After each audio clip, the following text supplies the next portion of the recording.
Hello, everybody. You can call me Hunch, and Happy New Year. I'm wearing the traditional Lunar New Year garb, as you will, to support the Asian countries, right? I've got a tiger on here, okay? Don't make fun of me, okay? It's a man dress. I don't know. You know, I'm just trying new things these days. Anyway, today I'm going to be talking about Bitcoin, some controversy around it, something with the block space and fees between Bitcoin and Ethereum.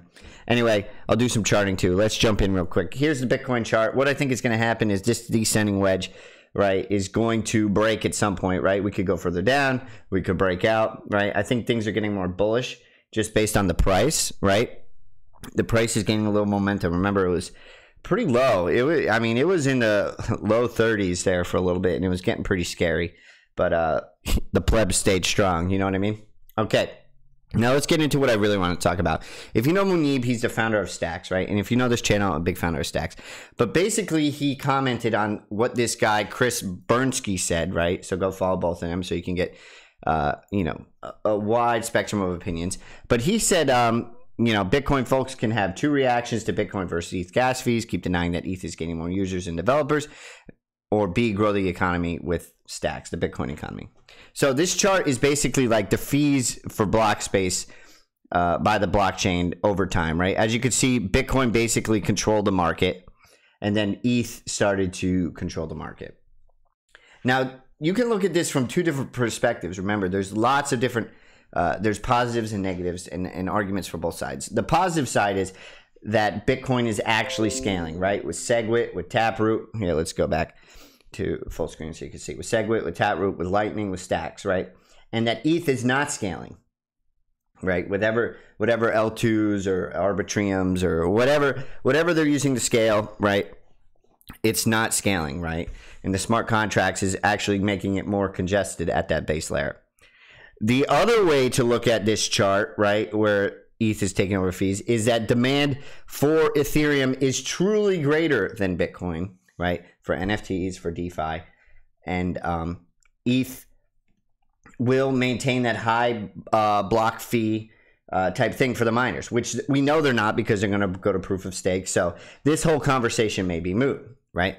But what if this does truly represent more demand for Ethereum as an internet currency, right? So Munib goes on to explain this. Gas fees are extremely important for long-term security of Bitcoin, right? As you know, as Bitcoin continues to get age, right? And then if we use apps on top of Bitcoin, it will create block space demand, right? Whether that's through Lightning or through Stacks, right? So Chris basically posted this percentage share fees over time, and this is what he's commenting on. What Dylan LeClaire stated was Ethereum isn't purpose-built value storage or settlement network. Bitcoin is. ETH has been becoming less efficient as a settlement network since launch as a token has accrued value. So basically what I think he's saying with this chart is as ETH is aging, and even if it's gaining users, it's becoming less efficient, unlike Bitcoin, which is gaining users, and it's becoming wildly efficient, right? Lightning is instantaneous. That network is growing, right? We know Lightning is growing. We know Stacks is growing with Mind City coins, right? So there's two different sides to this. It may be true that ETH is more popular, right? And that can be through marketing, et cetera, et cetera. And ETH may succeed. Remember, I do have some ETH. Remember, not a financial advice. I have some ETH investments. I may not have ETH directly because I really hate ETH, right? Because I don't think they're truly decentralized. Vitalik himself said it will become centralized over time with these scaling solutions, right? ZK rollups, you name it. He said literally word for word that this will most likely lead to centralization. So what is my take? I do think that Bitcoin there is not as much demand for Bitcoin based on the applications currently in the market, right? That doesn't mean I don't think it's growing. And I don't even know if this is measuring accurately, right? Because Bitcoin has that incentive of gaining Bitcoin when they find a block, etc. It's not fully saturated in the market yet, right? People may be using the Lightning Network like crazy, and it's just there's like a lag. It's not showing up. I tend to fall in the camp that ETH is probably in more demand, right? But over time, I think the value of Ethereum will erode because of, first of all, other blockchains will try to take market share, right? Avalanche, Algorand, Stacks, the Lightning Network itself executing smart contracts, right, with Taproot and etc. Whatever smart contract type language they use. So you should decide, right? Everyone knows I'm kind of a Bitcoin maxi, but here's the information, right? And you can see I'm diving in here, man. Like I'm trying to get the facts, right? I said Stacks increases demand for block space, right? So that's why I'm a big fan of Stacks, because if it's the language is easier to use and increases demand for block space, right? Why hate on Stacks? I don't understand why Bitcoin maxis hate on Stacks, and maybe I'm missing something, right?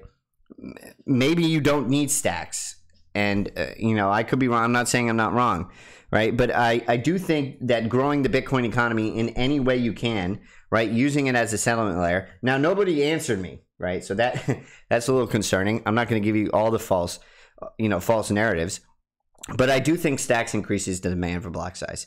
So, you know, there's a lot of opinions in here, right? Everyone says, no, that's false. This guy agrees.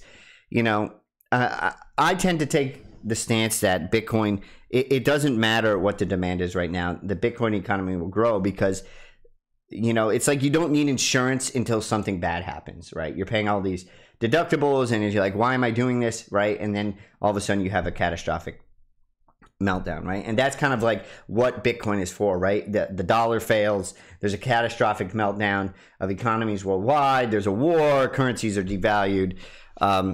So my view is that it's not giving a clear picture. That doesn't mean we don't continue to follow it, right? We want to continue to follow these things. And just make sure we're not biased, right? Like I'm a Bitcoin maxi, but I'm not going to die on my hill, right? I don't want, if the world is not going to choose Bitcoin, which I'll be deeply saddened by, I'm not going to die on my hill, and I hopefully I can get out beyond all the rest. But I do think this chart is kind of false. Like I think the wallets are growing. I think demand is growing. I do think Bitcoin is scaling better than ETH, even if ETH has more demand for block space right now because of the crypto punks. Okay, you're kind of weird if you buy NFTs, right? I hope you do well, but over time, I think you know the foundation for NFTs with Ethereum is wrong, and it's not going to do well. I think Jack Dorsey is going to do something with Tidal, which is that music company from Jay-Z, with NFTs, with Bitcoin. I think Bitcoin is really going to come to a head when people finally realize that true decentralization is what matters. Anyway, this is my update. You can call me Hunch. Let's get it.